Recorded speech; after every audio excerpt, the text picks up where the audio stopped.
We're here in northern Ontario. The temperature right now is minus 15 degrees, and behind me is a 100-year-old farmhouse, which, until it was renovated about a year ago, was costing about $900 a month to heat. This particular owner has gone to solar technology in order to reduce these costs by as much as 70%. We're going to take you through now and show you the various solar technologies that have been put in place to make this farmhouse a most enjoyable place to live. So come with us now and we'll show you around. Tell us about the types of solar panels we have here. Okay, well, we've got two types of solar thermal panels here. The first bottom four that you see are flat plate solar liquid collectors, and the top two banks are vacuum tube solar liquid collectors. And inside these collectors we have a solution called glycol or antifreeze that's circulating. These collectors provide about between 40 and 50,000 BTU of heating peak per hour on themselves. So in other words, this can match the heating load requirements of the house up top. We have, today's about a minus 10 day Celsius, and on the panels themselves right now, if you look at this thermostat, we have about 92 degrees Fahrenheit or 30 degrees Celsius.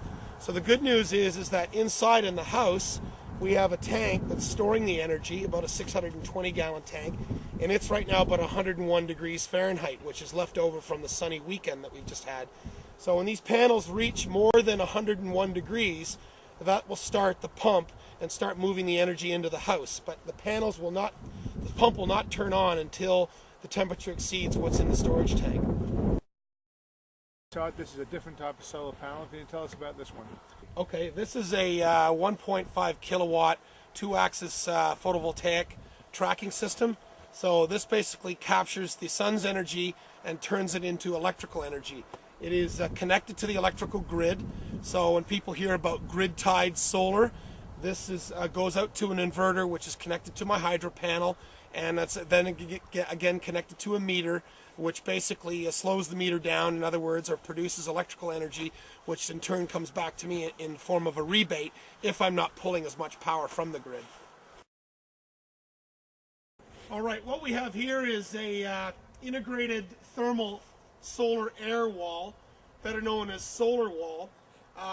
It's a process whereby aluminum or steel panels are perforated to allow air to come into them, which is then heated by the sun. This solar air wall can provide the heating and ventilation for this residence. Air is trapped inside the system.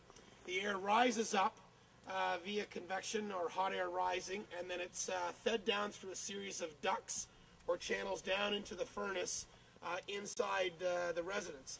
Used in conjunction with our solar liquid system, which can do the domestic hot water and radiant floor, these two systems can work very nicely together to provide heating and ventilation for the entire home.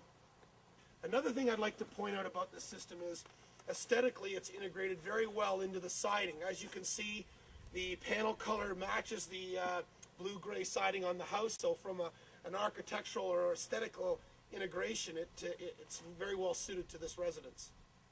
What we have up top here is something called a solar window that we've created. There's a number of companies that are starting to design see-through or translucent photovoltaic windows.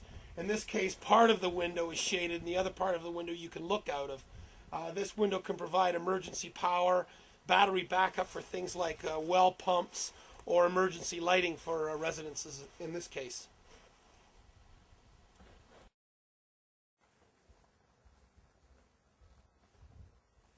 Well, Todd, it's nice to get in from the cold. Yeah, it is. It feels fantastic in here. It's very nice and warm. I know you told me you've got radiant floor heating, but tell me about it. Well, basically what happens is that we have a hardwood floor here, and underneath the hardwood we have radiant floor coils, and those coils are heated by the solar array that we saw a little earlier.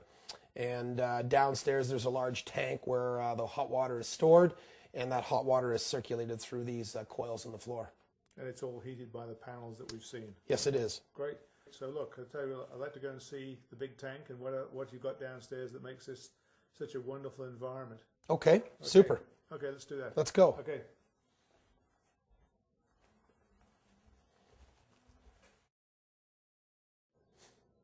We're here in the basement of the farmhouse. Now, behind me is a very large tank. Tell me what the function of that is. Well, this is a 620-gallon solar storage tank.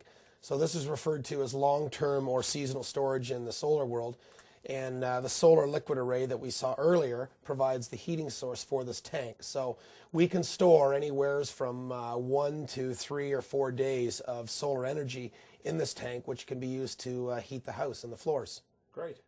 Now, tell me about this gray box on the wall. What is that? What's the function of that? Beside me on the left is a wall-hung on-demand boiler, and this provides supplementary and backup heating for the house as well. This looks like an ordinary furnace, but you tell me it's not. So what is the difference exactly? Well, I'll tell you what's different about this furnace. This furnace doesn't have a burner. In this case, the burner is something called a hydronics coil, which is powered by solar hot water and our on-demand tankless boiler. As well, it has some ventilation equipment built into it called an HRV, which provides fresh air for the house. That furnace is also connected to our solar air panels, which you saw earlier outside, that are integrated with the building, as well as the solar hot water tank behind me here. So this small grey blue box on the wall, you tell me is an inverter. Exactly what does an inverter do? Well, this inverter takes the electrical energy we saw from the solar panels earlier and puts it back on the hydroelectric grid. Essentially, you're getting paid for the hydro that you're using, and any excess hydro goes back on the grid, and you get it back in terms of the form of a rebate. Great. So Todd, we've got a schematic here of everything we've seen today. Could you take us through it very quickly? And sure. Thank you. Essentially, like they say, a picture's worth 1,000 words. So this is an illustration of a house that's pretty much representative of this home here. We were just in the basement a few minutes ago, and we saw our solar furnace. We saw our on-demand boiler, which is this picture here. We saw our large solar storage tank. And then outside earlier, we saw our integrated solar air wall, which is delineated by this particular picture.